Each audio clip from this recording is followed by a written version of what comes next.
কুমিল্লার 10টি আসনেই বিএনপির প্রার্থী রয়েছে, 9টিতে জামায়াত প্রার্থী দিয়েছে।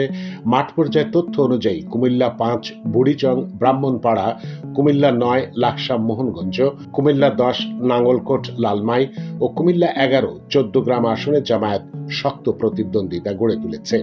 অন্যদিকে কুমিল্লা 1 দাউদকান্দি মেঘনা, কুমিল্লা 2 হোমনা তিতাস, কুমিল্লা 3 মুরাদনগর, কুমিল্লা 6 সিটি কর্পোরেশন আদর্শ সদর ও সদর দক্ষিণ, কুমিল্লা 7 চান্দিনা ও কুমিল্লা 8 বড়ুড়া 6টি আসনে বিএনপির প্রার্থীরা তুলনামূলক সুবিধাজনক অবস্থানে রয়েছেন।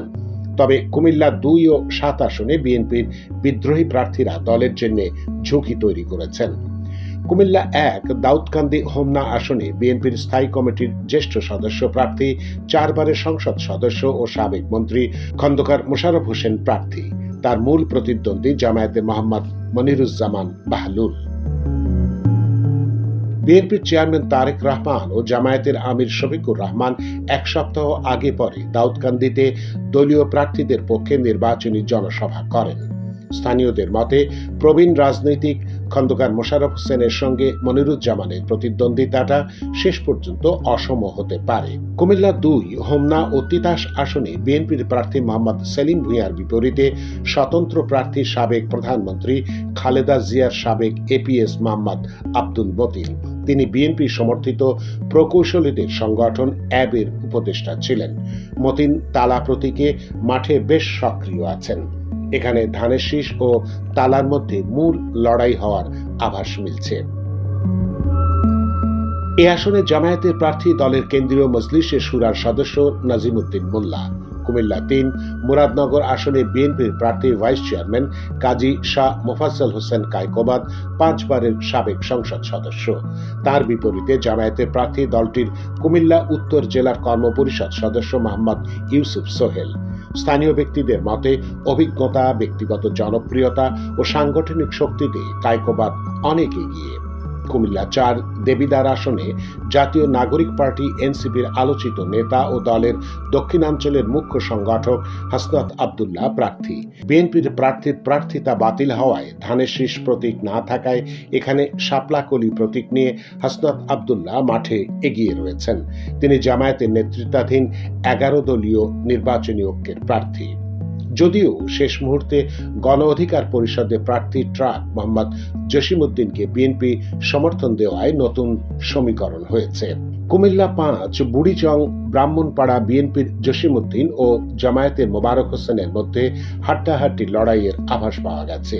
জসিমউদ্দিন ব্রাহ্মণপাড়া উপজেলা বিএনপির সভাপতি আর মোবারক হোসেন ইসলামী ছাত্র শিবিরের সাবেক কেন্দ্রীয় সভাপতি। দুজনই প্রথমবারের মতো নির্বাচন করছেন। স্থানীয় লোকজন বলছেন, এখানে প্রকাশ্য সমর্থনের চেয়ে সুপ্ত ভোটই ফল নির্ধারণ করবে। কুমিল্লা 6 সদর আসনে আলোচনায় বেশি আছেন বিএনপির মনিরুল হক চৌধুরী। তার সঙ্গে মূল প্রতিদ্বন্দ্বিতায় রয়েছেন জামায়াতের কাজী দীন মোহাম্মদ। এবারই প্রথম সংসদ সদস্য নির্বাচনে প্রার্থী হয়েছেন তিনি। আসনটিতে বিএনপির প্রভাব বেশি। মনিরুল হক চৌধুরী অভিজ্ঞ রাজনীতিক ও 3 বারের সাবেক সংসদ সদস্য।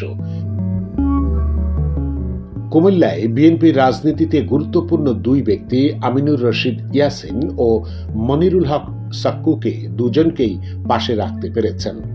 কুমিল্লা 7 চান্দিনা আসনে বিএনপির প্রার্থী রেদওয়ান আহমেদ একসময় বিএনপির সংসদ সদস্য ছিলেন। 2006 সালে তিনি অলি আহমেদের সঙ্গে এলডিপিতে যান। 19 বছর পর প্রার্থী মনোনয়নের শেষ মুহূর্তে বিএনপিতে ফিরে ধানের শীষ প্রতীকের প্রার্থী হন। রেদওয়ানকে ভোটের মাঠে অনেকটা চাপে রেখেছে চান্দিনা উপজেলা বিএনপির সভাপতি স্বতন্ত্র প্রার্থী আতিকুল আলম শাওন। তিনি বিদ্রোহী প্রার্থী হওয়ায় দল তাকে বহিষ্কার করেছে। তার বাবা প্রয়াত খোরশেদ আলম এখানকার বিএনপির প্রভাবশালী নেতা ছিলেন।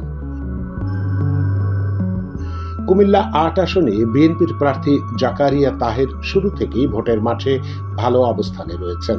তার বাবা বিএনপির সংসদ সদস্য একেএম আবু তাহেরের মৃত্যুর পর উপনির্বাচনে জয়ী হন জাকারিয়া। তার বিপরীতে জামায়াতের প্রার্থী শফিকুল আলম প্রতিদ্বন্দ্বিতা গড়ার চেষ্টা করছেন।